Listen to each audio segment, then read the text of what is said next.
تو ہود علیہ السلام نے کیا فرمایا؟ وَاذْكُرُوا إِذْ جَعَلَكُمْ خُلَفَاءَ مِن بَعْدِ قَوْمِ نوح، دیکھو اللہ نے قوم نوح کو کیسا تباہ کیا. کہا کہ تم ان بتوں کے مقابلے میں کس کو، اللہ کے مقابلے میں ان بتوں کو فیور کر رہے ہو اللہ کے مقابلے میں. تو قوم نے جواب میں کیا کہا؟ فَأَنْجَيْنَاهُ وَالَّذِينَ آمَنُوا بِرَحْمَةٍ مِنَّا. اللہ کہتے ہیں ہم نے، یہ تو مختصر ہے نا، آگے ڈیٹیل میں آئے گا یہ واقعات انشاءاللہ. ہم نے ہود علیہ السلام کو بچایا، اور جو ہود علیہ السلام کے ساتھ ایمان لائے تھے ہم نے ان کو بھی بچا لیا، اور ہم نے ان کی جڑ کاٹ دی. سورہ الحاقہ میں یہ بہت ڈیٹیل میں ہے. پھر جب یہ قوم تباہ ہوئی ہے، جو ایمان لائے ان کو بچا لیا اللہ نے. وَإِلَىٰ ثَمُودَ أَخَاهُمْ صَالِحًا، اللہ کہتے ہیں پھر قوم سمود کی طرف صالح علیہ السلام کو بھیجا. صالح علیہ السلام نے بھی یہی بات کی، یا قوم اعبدوا اللہ، اللہ کی عبادت کرو، اللہ کے سوا کوئی معبود نہیں ہے.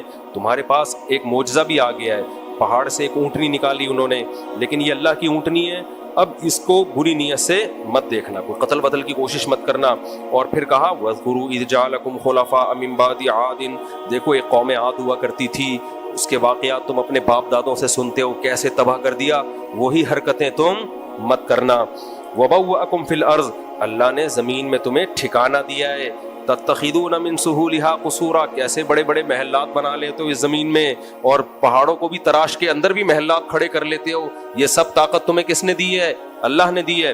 فَاذْكُرُوا آلَاءَ اللَّهِ، اللہ کی نعمتوں کو یاد کرو، زمین میں فساد مت مچاؤ. تو کیا جواب ہوا؟ قَالَ الْمَلَأُ الَّذِينَ اسْتَكْبَرُوا مِن قَوْمِهِ، وہاں بھی یہی مسئلہ. قوم میں جو بڑے بڑے متکبر لوگ تھے، جن کی توندیں بھری ہوئی تھیں، وہ کہنے لگے، کمزور لوگوں سے جو ایمان لائے تھے ان سے کہنے لگے، کیا تم سمجھتے ہو کہ صالح اللہ کے پیغمبر ہیں؟ ایمان والے کہنے لگے ہم تو یقین لے آئے ہیں یہ اللہ کے پیغمبر ہیں، ان کی تعلیمات، ان کے معجزے، ان کی سیرت ہمارے سامنے ہے، جھوٹے لوگوں کی ایسی سیرت نہیں ہوتی. تو کہنے لگے نہیں بھائی ہم تو کافر ہیں، ہم نہیں مانیں گے.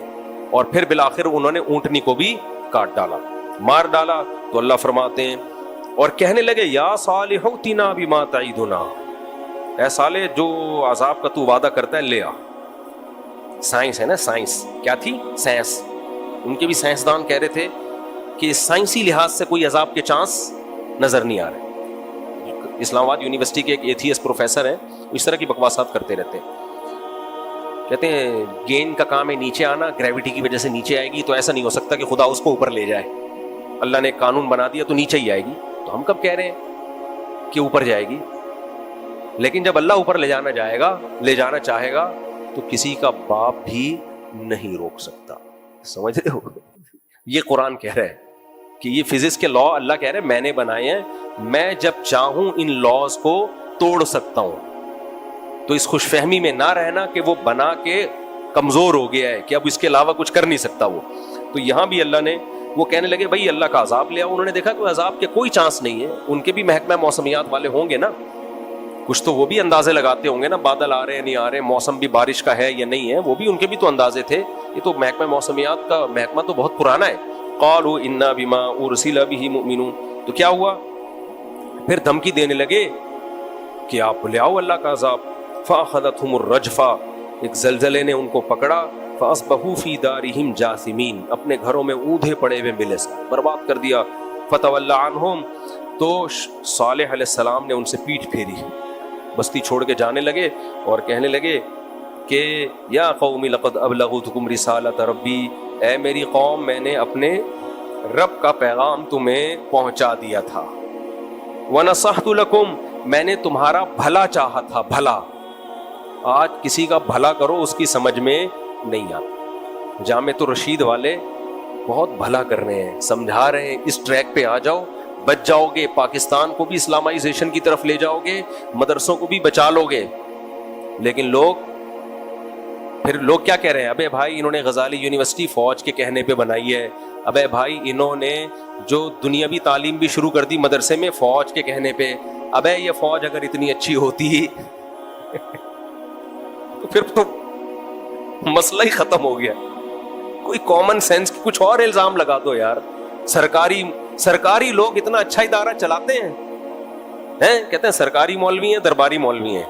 وہ سرکاری لوگ، درباری لوگ، ان کی آؤٹ پٹ یہ ہوتا ہے ان کا. وہ کوئی اچھا ادارہ، کوئی سرکاری ادارہ آپ نے دیکھا اچھا چلتا وہاں؟ تو عجیب.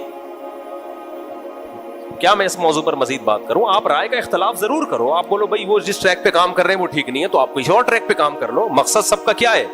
اور وہ دوسرے مدارس کی نفی تھوڑی کر رہے ہیں, وہ یہ تھوڑی کہہ رہے ہیں یہ باقی مدرسے غلط ہیں, وہ کہہ رہے ہیں یہ بھی ضروری ہے, لیکن اس ٹائپ کا بھی مدرسہ ہونا ضروری ہے, وہ بھی ضروری ہے.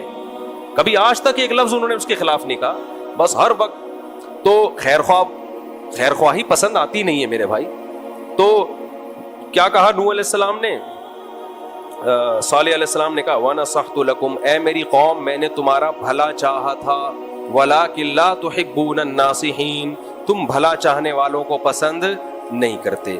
آگے وَلُوطًا إِذْ قَالَ لِقَوْمِهِ, اللہ کہتے ہیں اس کے بعد پھر قوم لوط آئی. لوط علیہ السلام کی قوم میں لڑکوں سے بدفعلی, یہ پہلی دفعہ اس زمین پر یہ ہوا تھا. اس سے پہلے کبھی بھی لڑکوں سے بدفعلی کا گناہ نہیں ہوا, کیونکہ یہ نیچرل ہے ہی نہیں, اس کی طرف کبھی کسی کی توجہ جاتی نہیں ہے. تو فرمایا اتاتون الفاحشۃ ما سبقکم بها من احد من العالمین, تو وہ جرم کر رہے ہو جو تم سے پہلے زمین میں کسی نے کیا ہی نہیں ہے, کوئی اس کی مثال ہی نہیں ملتی, خود اس جرم کو تم نے ایجاد کیا. انکم لتأتون الرجال شہوۃ من دون النساء, عورتوں سے شادی کرتے نہیں ہو اور مردوں سے خواہش پوری کرتے ہو. اور بل انتم قوم مسرفون, حد سے تجاوز کرنے والے قوم ہو. تو قوم کے پاس کیا جواب تھا؟ سائنسی ترقی کی کوئی بات کرو آپ, وہ اس کا پرسنل معاملہ ہے. میں نے بتایا تھا نا, گورے نے مجھ سے الجھنا شروع کیا کہ بھئی دو آدمی اگر یہ کر رہے ہیں تو کیا ہے اس میں, اب ایسے دکھاؤ گے تو کیا ہے, کچھ بھی نہیں ہے. بغیرتی محسوس ہونے والی چیز ہے, بتائی جانے والی چیز نہیں ہے. ایسے تو پھر اور بھی کچھ مثالیں پھر وہ بھی کر لو. تو گورا بھی تو کس ایک لمٹ ہے نا, اس کو آ کے کہے گا نہیں یہ واقعی بغیرتی ہے, حالانکہ وہ کیوں بغیرتی ہے, اس کو بھی بغیرتی بھائی محسوس ہونے والی چیز, جب غیرت ہوتی ہے تو بغیرتی محسوس ہوتی ہے. غیرت ہی ختم ہو جائے تو بغیرتی محسوس نہیں ہوتی. تو لوط علیہ السلام نے قوم سے کہا کہ انکم لتأتون الرجال شہوۃ من دون النساء, میں بھی تو یہی چیخ کے تھک گیا ہوں.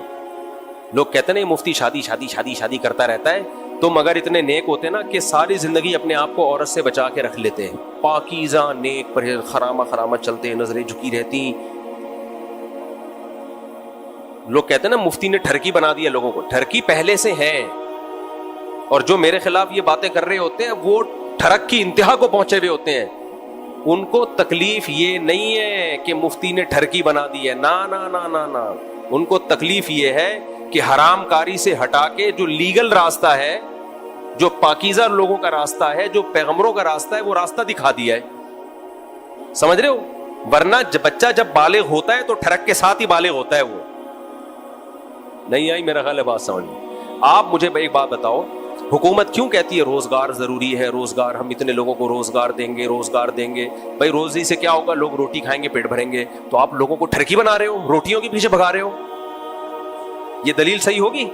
نہیں بھائی, اس لیے روزگار ضروری تاکہ لوگ حلال پیسوں سے روٹی کھائیں, کیونکہ روٹی تو کھانی ہی کھانی ہے. حلال نہیں ہوگا, روزگار نہیں ہوگا تو ڈکیتیاں کریں گے.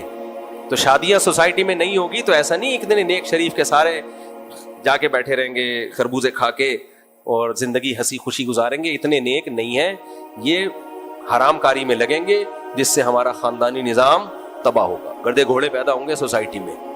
تو اس لیے ہم بار بار شادی لگا کے رکھتے ہیں, اور ہمیں اپنے لیے نہیں آپ کے لیے لگا رہے.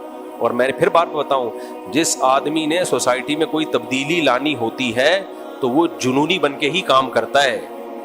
وہ صرف ایک دو دفعہ رپورٹ نہیں پیش کر دیتا کہ اسلام میں 4 شادیاں بھی ہیں, اس کو بار بار ٹاپک کو چھیڑنا پڑتا ہے, اتنا کہ لوگ مانوس ہو جائیں. تو یہ میری مجبوری ہے, میں مرتے دم تک شادی کرتا رہوں گا. کرتا کا مطلب باتیں کرتا رہوں گا, اپنی تو ہو گئی ہیں. آگے چلتے ہیں ہم جلدی, بس یہ ہم مکمل کر لیں. تو لوط علیہ السلام نے کہا کہ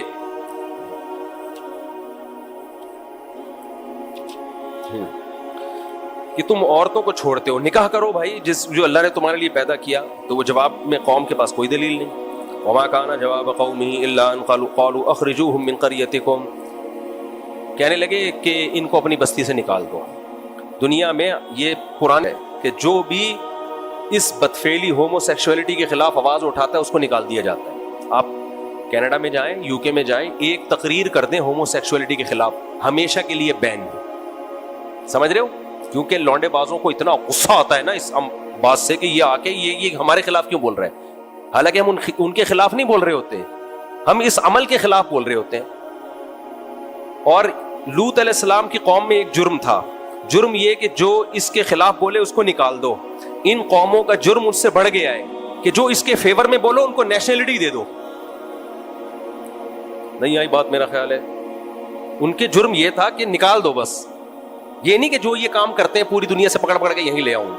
لیکن یہ قومیں اتنی آگے جا چکی ہیں کہ جو یہ کام کرتے ہیں ثابت کریں. میرے پاس تو فون آتے ہیں لوگوں کے, بھائی مفتی صاحب اس طرح سے اپنے آپ کو ثابت کر دو تو نیشنلٹی مل جاتی ہے, تو ہم جھوٹی موٹی ثابت کر سکتے ہیں. میں نے کہا ایک تو اتنے بے وقوف نہیں ہے کہ جھوٹی موٹی کو مان لیں گے, دوسرا بالفرض جھوٹی موٹی بھی, تو یہ جھوٹ بھی کوئی ہلکا ہے اپنے آپ کو یہ بول دینا جا کے.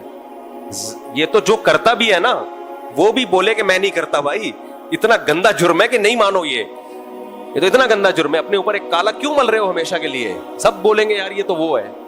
اللہ بچائے.